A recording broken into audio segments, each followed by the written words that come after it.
Os debates em torno da Constituição Federal de 1988, durante o Congresso Nacional da OAB, discutiram ensino jurídico e exame de ordem, o processo judicial eletrônico, o novo Código de Processo Civil, além do devido processo legal e a reforma política e democrática.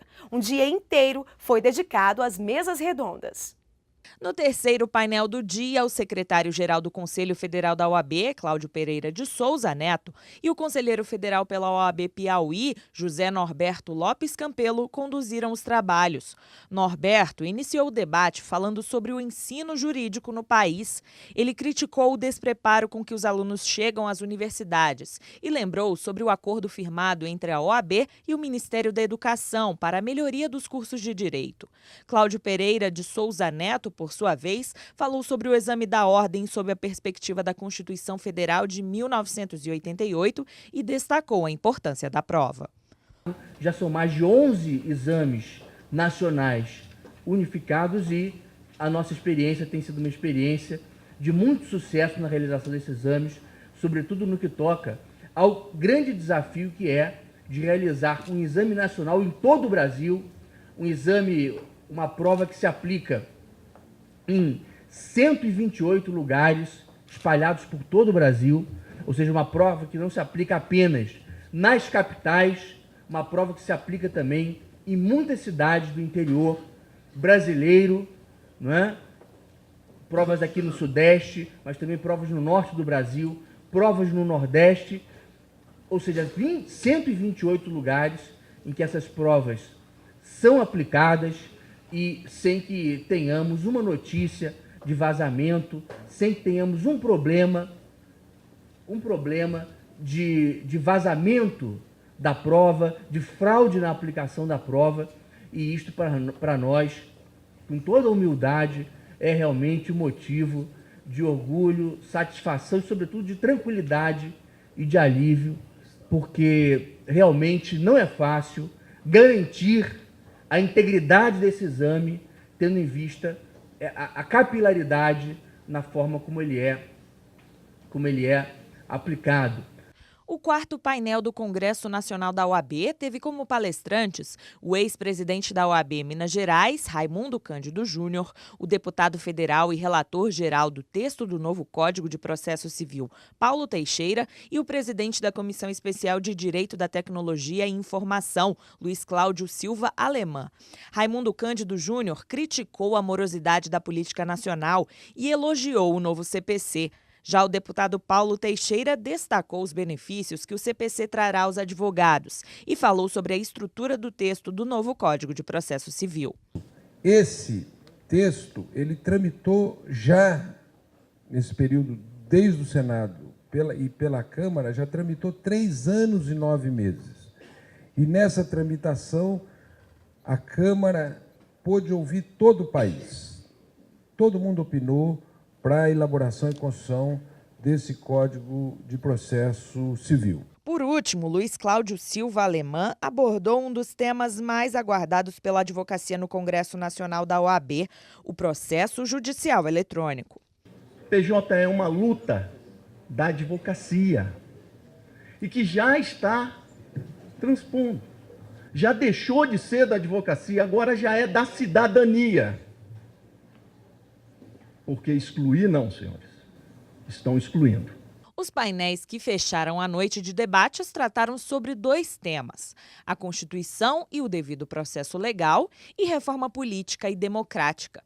O conselheiro federal pela OAB de Minas, Paulo Roberto de Gouveia Medina, afirmou em sua palestra que o devido processo legal é a matriz em qualquer ordenamento jurídico e que só foi possível se tornar expressa a partir da Constituição promulgada em 1988.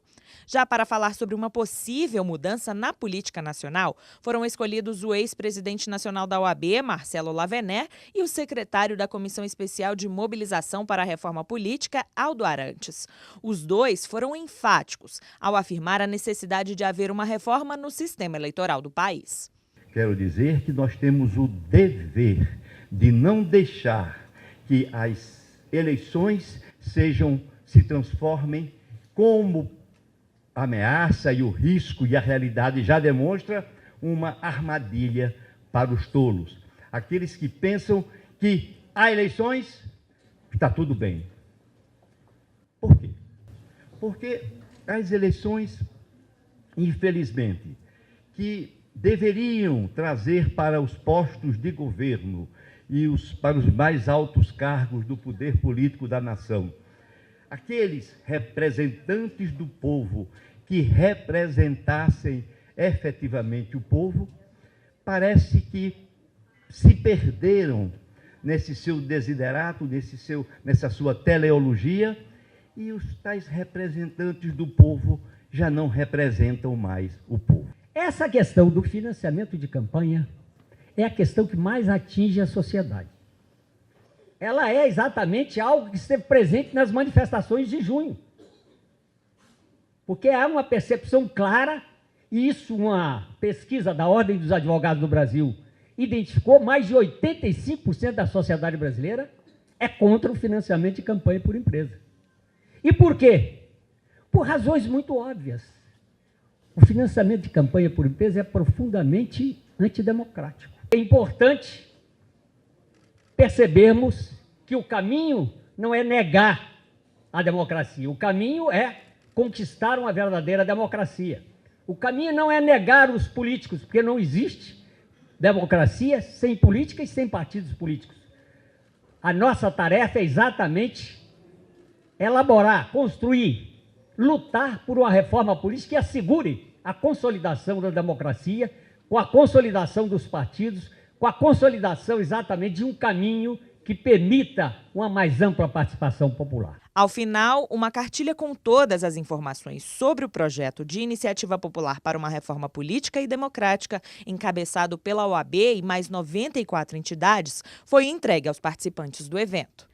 Após uma abertura em grande estilo no Cine Teatro Central de Juiz de Fora e 6 painéis sobre diversos temas ligados à advocacia, a ministra do Supremo Tribunal Federal, Carmen Lúcia, proferiu a conferência magna de encerramento das atividades do Congresso Nacional da OAB.